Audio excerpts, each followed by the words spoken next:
24 सितंबर 2023। 25 करोड़ की चोरी दिल्ली के भोगल इलाके में। चोर का नाम लोकेश, रहने वाला छत्तीसगढ़ का। 4 सितंबर को पहली बार छत्तीसगढ़ से दिल्ली आया। दिल्ली क्यों आया? दिल्ली आया एक मोटे माल की तलाश में। वो एक ऐसी जगह तलाश रहा था जहां पे उसकी दाल गल सकती है और वो एक मोटी चोरी को अंजाम दे सकता है।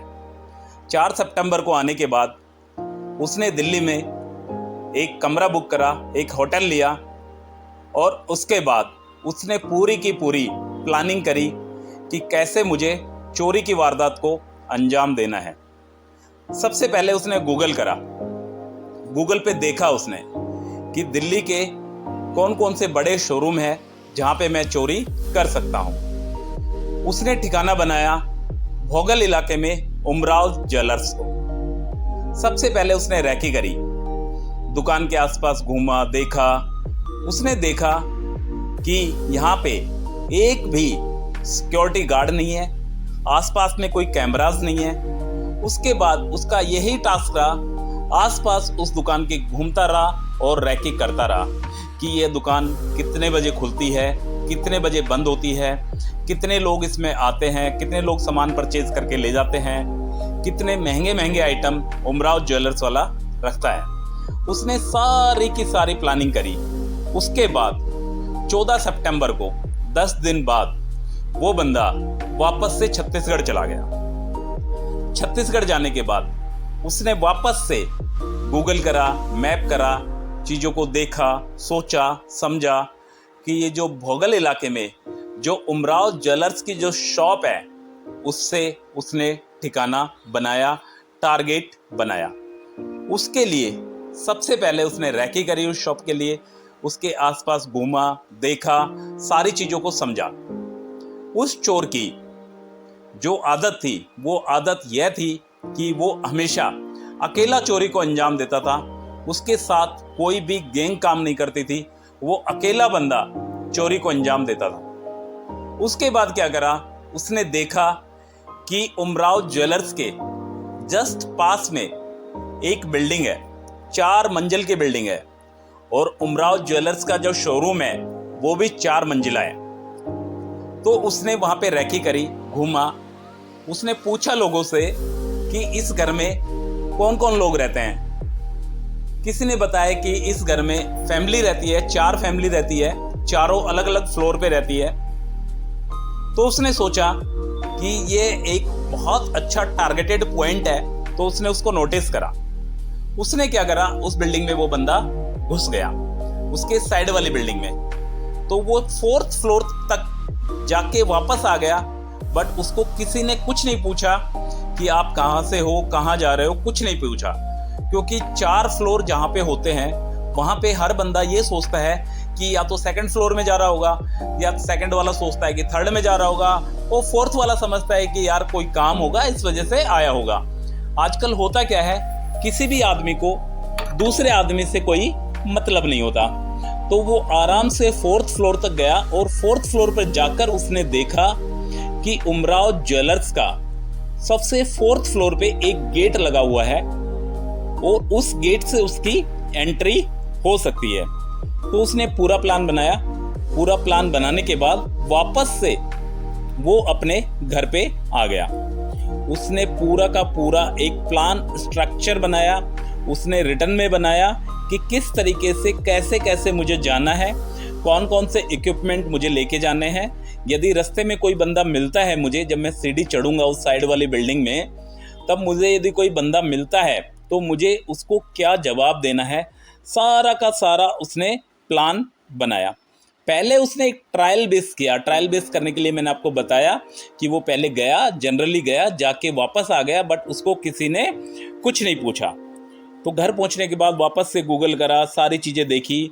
उसने एक चीज़ नोटिस करी कि जो उमराव ज्वेलर्स है, जो भोगल इलाका है दिल्ली का, वो हर सोमवार को बंद रहता है। तो उसने 25 तारीख का सोमवार था, तो उसने प्लानिंग करी 24 तारीख को टारगेट करने की उमराव ज्वेलर्स को। तो 24 तारीख को शाम को 7-8 बजे के आसपास वो बंदा वहाँ पे जाता है और वहाँ पे जाने के बाद एक बार ट्रायल लेके देखता है कि यदि कोई मुझे पूछता है या नहीं पूछता, और फिर वो वापस आ जाता है। ठीक रात को 11:30-12 बजे के आसपास 24 तारीख को उस बंदे ने उमराव ज्वेलर्स को निशाना बनाया। 24 तारीख को रात को 11:30-12 बजे के आसपास वो बंदा साइड वाली बिल्डिंग से सीधा ऊपर गया और ऊपर जाके उसने उमराव ज्वेलर्स वाली बिल्डिंग पे छलांग लगाई। वहां जाने के बाद उसने देखा कि वहां पे एक ताला लगा हुआ है। तो सबसे पहले उसने ताले को तोड़ा। ताला तोड़ने के बाद उसने देखा कि ये जो सीढ़ियां हैं ये ग्राउंड फ्लोर तक जा रही है। तो वहां पे वो सीधा का सीधा ग्राउंड फ्लोर पे एंट्री कर गया। ग्राउंड फ्लोर पे जाने से पहले भी उसको एक लॉक दिखाई दिया, उसने उस लॉक को भी तोड़ा। वहां जाने के बाद उसने देखा कि वहां पे इतने ज्यादा हीरे जवाहरात, पत्थर, कीमती पत्थर, सोना चांदी, बहुत सारी चीजें रखी हुई है। सबसे पहले उसने सारी चीजों को देखा, सोचा, समझा। उसके बाद एक कोने में बैठ गया। जब तक रात के 12:30 बज चुके थे, उसको पता चला कि यदि लॉकर की दीवार को यदि तू तोड़ेगा, लॉकर के तालों को यदि तू तोड़ेगा, तो कहीं ना कहीं खटपट की आवाज आएगी और कोई ना कोई जग जाएगा, या हो सकता है कि दुकान मालिक कुछ भूल गया हो और वो वापस से शटर खोलने के लिए आ जाए। तो उसने प्लान करा कि मुझे कुछ नहीं करना है, मुझे आज की रात सिर्फ यहाँ पे सोना है। तो 24 सितंबर को रात को 12:30 बजे बाद वो बंदा वहां पे चुपचाप खाना पीना खाया और वहां पे सो गया। सुबह वो उठता है 11 बजे के आसपास, उठता है, देखता है चीजों को। उसको पता था कि आज मंडे है और मंडे को यह दुकान बंद रहेगी। तो उसने सबसे पहले अपना बैग खोला। बैग खोलने के बाद उसमें जो भी उसके पास साधन थे, छीनी, हथौड़ा, जो भी पेचकस वगैरह जो थे, उससे उसने लॉकर को तोड़ा। लॉकर को तोड़ने पर जो आवाज आई, वो आवाज बाहर जो व्हीकल्स जा रहे थे उनकी आवाज की वजह से वो आवाज किसी को सुनाई ना दे, इस वजह से उसने मेन टारगेट बनाया अर्ली मॉर्निंग का। उसके बाद उसने ताले तोड़े। ताले तोड़ने के बाद उसने बैग में जितना भी सामान था वो अपना सारा का सारा सामान, कीमती पत्थर और सोना, उस बंदे ने चांदी को हाथ भी नहीं लगाया। उसने सिर्फ और सिर्फ कीमती ज्वेलरी और सोना को मेन टारगेट बनाया और अपने बैग में भरा। और बैग में भरने के बाद वो वहां पे वापस से स्टेबल हो गया और वो रात का इंतजार करने लगा कि कब रात होगी और कब मैं यहाँ से बाहर निकलूं। उसके बाद 25 तारीख की रात को वो बंदा वापस सीढ़ियां चढ़ के और पड़ोस वाली सीढ़ियों से वापस बाहर आ गया। बाहर आते ही उसको एक ऑटो मिला। ऑटो मिलके वो कश्मीरी गेट पहुंचा। कश्मीरी गेट पहुंचने के बाद उसको जाना था अपने शहर छत्तीसगढ़, जहां पे वो एक किराए के मकान में रहता था। वो सीधा छत्तीसगढ़ किराए वाले मकान में पहुंचा। वहां जाने के बाद जैसे ही उसने बैग को खोला तो उसकी आंखें चकाचौंध हो गई। वो देखते ही रह गया। उसने उस समय सोचा था कि शायद 1 करोड़ के आसपास का माल होगा, बट उसने बैग को जब खोला, जब उसे कुछ आइडिया नहीं था, क्योंकि उस बैग में कम से कम 25 करोड़ का सोना और कीमती जवाहरात उसमें भरे हुए थे। तो सबसे पहले उसने अपने एक दोस्त को कॉल किया कि भाई आजा, आज मोटा माल मारा है। उसके कॉल करते ही वो दोस्त आ गया। वो दोस्त भी जैसे ही उस ज्वेलरी को देखता है उसकी आंखें फटी की फटी रह जाती है। वो बोलता है, भाई लोकेश, बहुत अच्छा हाथ मारा है तूने तो यार। तो वो क्या करता है, वो बंदा उसमें से 2 मोटी मोटी सोने की चैन निकालकर अपने दोस्त को दे देता है। वो दोस्त वहां से चला जाता है। वो दोस्त वहां से जाने के बाद अपने एक तीसरे दोस्त को बताता है कि यार लोकेश ने एक बहुत मोटा माल मारा है दिल्ली के भोगल इलाके से। तो क्या होता है, वो बंदा जो तीसरा दोस्त था उसको कहीं न कहीं पुलिस पकड़ लेती है।